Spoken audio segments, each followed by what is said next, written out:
네, 안녕하세요. 심장을 잘하는 의사, 복수면 의사 나도균의 의학 이야기입니다. 오늘은 가장 많은 사람이 앓고 있고 흔히 보실 수 있는 기침 감기에 대해서 말씀을 좀 드리겠습니다.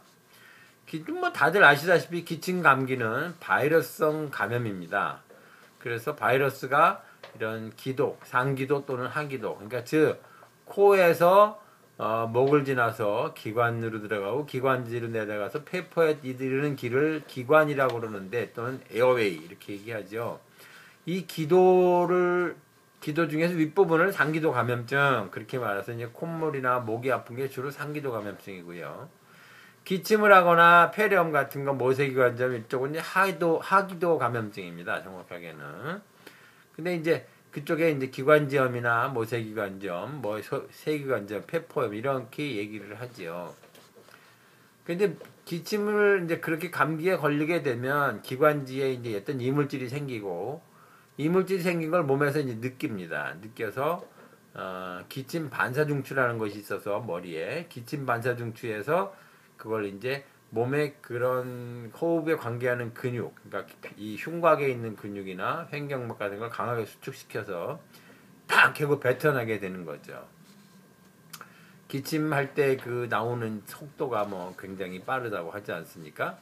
그러니까 이물질이 그렇게 기관지 있을 때 탁 뱉어내는데 그 기침이 괴로우니까 서양의 학적 치료는 어떻게 하느냐 하면 기침 반사중추를 억제해서 못하게 하는 거죠.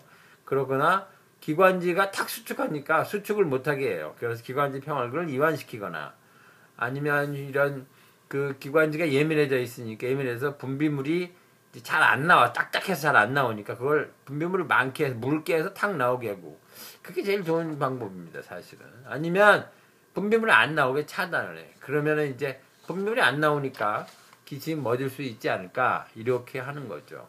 생각 밖으로 기침이 안 멎는 경우도 많습니다. 근데 이제 그렇게 되니까 그럼 기침이 왜 나는 거냐? 도대체 그런 게 없으면 좋지 않겠느냐? 그런 거죠. 그런데 많은 분들이 이제 흔히 또 아시겠지만 병원에 가서 가족 중에 이제 수술하신 분이 있거나 또는 이제 병문을 가셔 보시면 수술한 후에 수술을 하고 배를 째놨으니까 배가 울려서 말도 조그맣게 하시거든요. 속삭이죠, 말을. 그거 거의 못 움직입니다. 그런데 의사 선생님들이 오셔갖고 가혹하게, 잔인하게 강제로 움직이게 하지요. 목도 눌러가면서 강제로 기침도 시키고 말 조그맣게 하지 마라, 크게 해라. 그래서 그리고 일어나게 하고 이렇게 합니다. 좀 더 많이 쉬면 좋을 것 같은데 많이 왜 그렇게 일으키냐? 그러면 빨리 일어나야 흐름이 좋아지고 세포 활성이 높아지고 사실은 폐 속에 가래가 고이지 않습니다.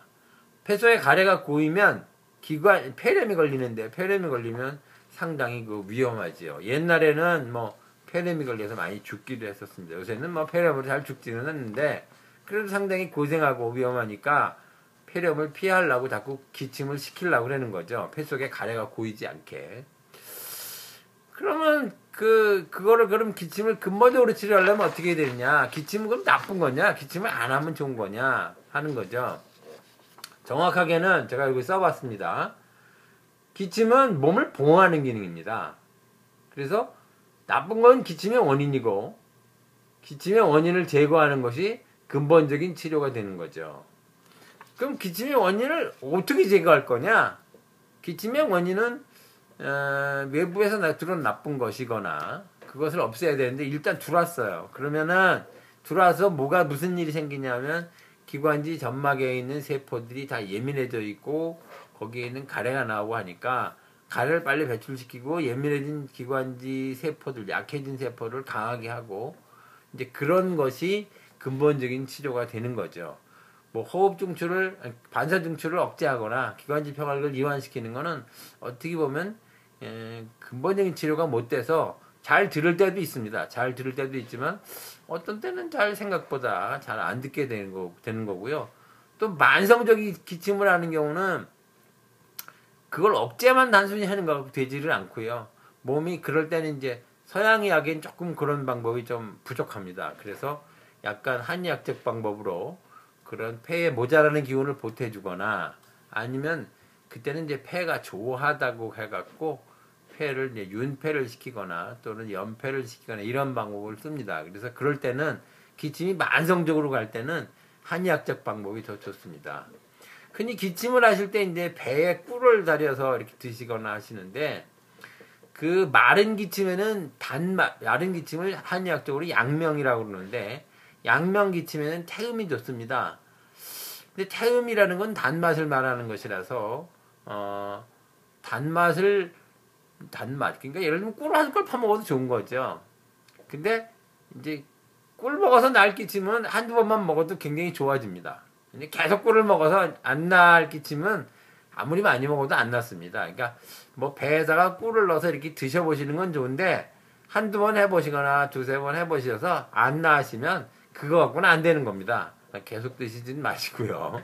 그냥 꿀은 맛으로 드셔도 됩니다. 뭐 기타 은행이나 도라지 같은 것도 결국은 마찬가지입니다. 그래서 그런 걸 단방요법이라는 건데 은행을 쓰거나 꿀을 쓰거나 뭐 호두를 쓰거나 하는 방법들도 한두 번 해보시는 건 좋은데 그거 갖고 안 나으면 그 다음엔 좀 검사를 받고 전문가가 치료를 해야 됩니다. 네, 오늘은 기침 감기에 대해서 설명을 드렸습니다. 다음 시간에는 염증과 염증에 대해서 그럼 염증은 뭐냐 하는 것도 설명을 드려보겠습니다. 네, 이상 심장을 잘 아는 의사 복수면허 의사 나도균의 의학 이야기였습니다.